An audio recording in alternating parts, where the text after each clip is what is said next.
السلام علیکم ناظرین، آپ دیکھ رہے ہیں زی ایچ انٹرٹینمنٹ، میں ہوں ظہیر احمد۔ ناظرین، آج ہم ایک ایسی عہد ساز فلم کے بارے میں آپ کو بتائیں گے، اس کے دلچسپ حقائق بتائیں گے اور وہ کیسے کامیاب ہوئی تھی، اس کی مخالفت کتنی ہوئی، اس میں جو اداکار جنہوں نے بعد میں اتنی داد سمیٹی، اپنے کرداروں کو امر کیا، اس کی مخالفت کس کس نے کی تھی، اور جس کیپٹن آف دا شپ جو تھا اس کا ڈائریکٹر، جس نے فلم بنائی تھی، اس کی مخالفت کیوں کی گئی تھی، اس کو نوکری سے کیوں نکالا جا رہا تھا۔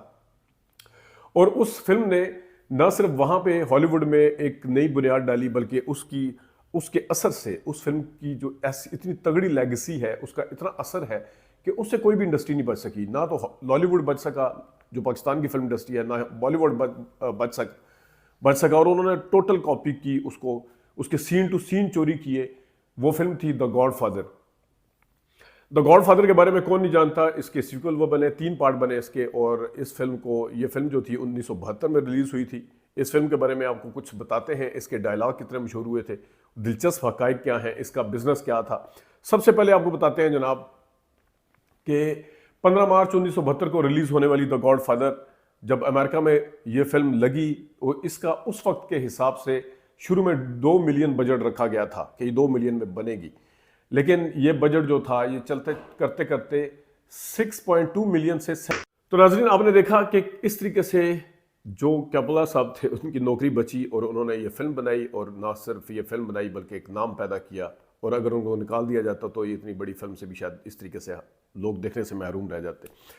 پھر اس کا دوسرا ایک پوائنٹ یہ تھا کہ پیراماؤنٹ پروڈکشن کمپنی، کیونکہ آپ کو پتہ ہے ماریو پوزو کا جو ناول ہے دا گاڈ فادر، یہ تعلق ہے، اس کا جو ارا دکھایا ہے، اس کا جو پیریڈ دکھایا ہے، وہ پوسٹ ورلڈ وار 2 کا دکھایا ہے۔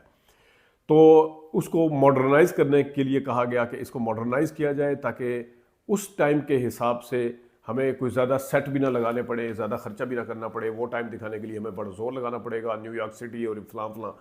لیکن اگین پھر ڈائریکٹر کو سلام ہے، جس کو پتہ تھا کہ انہوں نے پھر کنونس کیا کہ ہمیں اس سے باہر نہیں نکلنا چاہیے، ہمیں پوسٹ ورلڈ وار 2 کا ارا ہی دکھانا چاہیے۔ انہوں نے قائل کیا، اور قائل کرنے کے بعد پھر انہوں نے اسی حساب سے جو ناول کے اندر تھا اس کو شوٹ کیا۔ کچھ ڈائلاگ دیکھتے ہیں ذرا گاڈ فادر کے۔ He taught me, keep your friends close, but your enemies closer.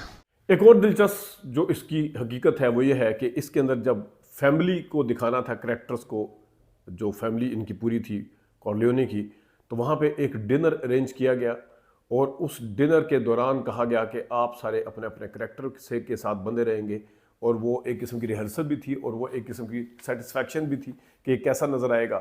تو فیملی ڈنر کے دوران میں سب اپنے اپنے کریکٹر کے اندر ہے، وہ حالانکہ شوٹ نہیں ہو رہا تھا۔ تو اس طریقے سے ڈائریکٹر نے اور فلم کی جو کمپنی تھی، ان کے مالکان نے بھی اپنی تسلی اس حوالے سے بھی کی۔ یہ بڑی بات ہوتی ہے۔ ایک اور دلچسپ حقیقت اس میں یہ ہے کہ ایک ڈیانی کیٹن جو ایک اداکارہ تھی، ان کو کیوں چنا گیا ایڈم کے رول کے لیے، کیونکہ وہ بڑا بورنگ قسم کا رول تھا۔ اب یہ دیکھیں ڈائریکٹر کس کس پوائنٹ آف ویو سے سوچتے ہیں کہ اس کو کس طریقے سے ہم نے شوٹ کرنا ہے، کہ اگر ایک پیپر کے اوپر آپ کو بورنگ کردار نظر آ رہا ہے تو اس کو کس طریقے سے کیا کرنا ہے۔ تو ان کا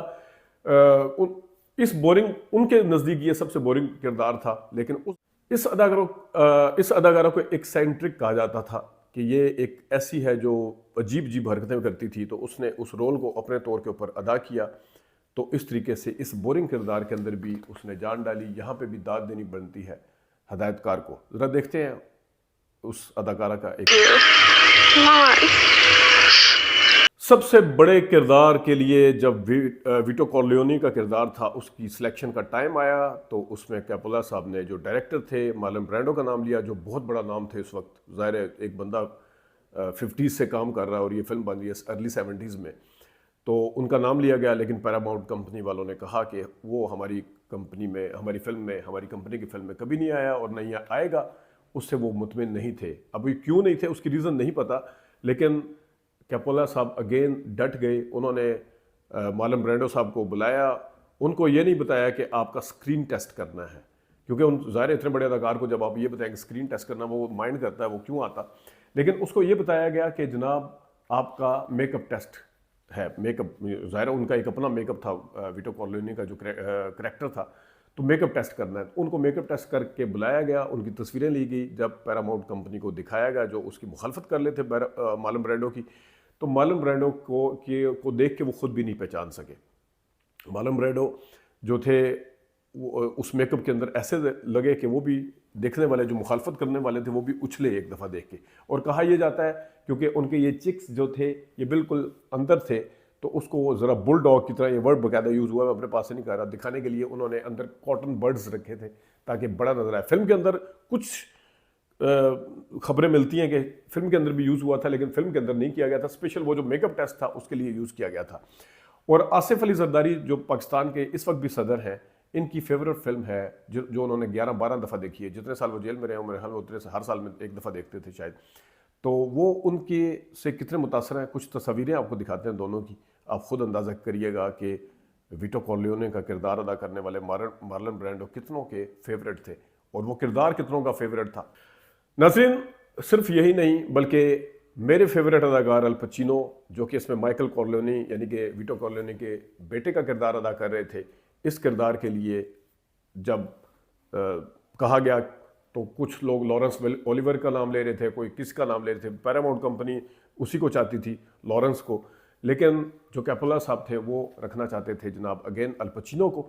الپچینو جو تھے ان کے بارے میں پیراماؤنٹ کمپنی کا ماننا یہ تھا کہ یہ شارٹ ہائٹڈ ہے, ان کا قد چھوٹا ہے, اس لیے ان کو نہ رکھا جائے. بلکہ انہوں نے کچھ نام دیے, لیکن ہدایت کار نے اگین اپنی منوائی اور انہوں نے کس طریقے سے اس کو کاسٹ اس فلم کی کا حصہ بنایا.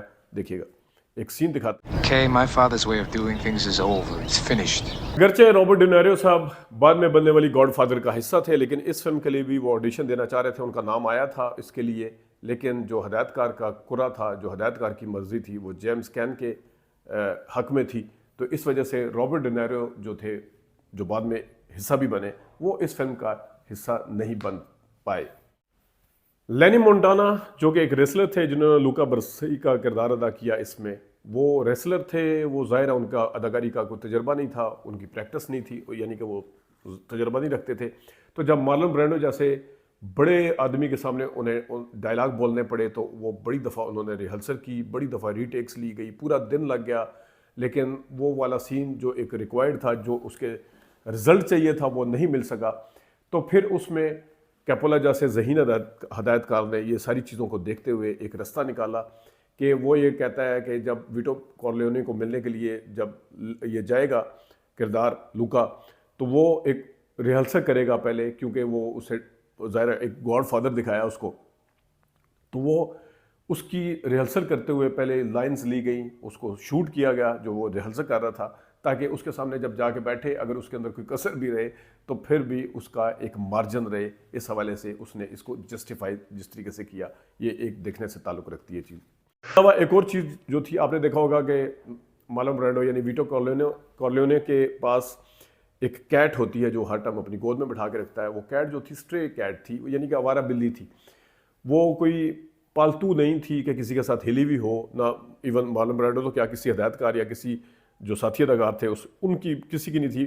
وہ کیپولا صاحب اس کو ہر روز دیکھتے تھے جب وہ شوٹ پہ آتے تھے, آوارہ بلی وہاں پہ پھر رہی ہے. ایک دن انہوں نے آوارہ بلی کو بٹھایا اپنے گود میں اور اس کے سر پہ ہاتھ پھیرا, جب پھر انہوں نے اس کو پکڑا دیا. جب وہ سین ہوا وہ اتنا زبردست ہوا, جتنی دیر تک مارلن برینڈو نے اپنی لمبی لمبی لائن بھی بولی ہے وہ بڑے مزے لے کے گود کے اندر ہی بیٹھی رہی. ایک سین ذرا کیٹ کا بھی دیکھتے ہیں.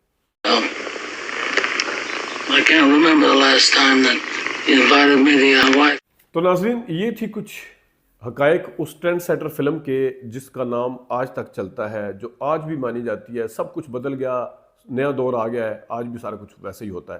ایک اور سین بھی ہم آپ کو دکھاتے ہیں جس میں اصلی کا گھوڑے کا ہیڈ رکھا گیا تھا, ہارس ہیڈ یوز کیا گیا تھا. وہ سین کیا تھا ذرا دیکھیے گا.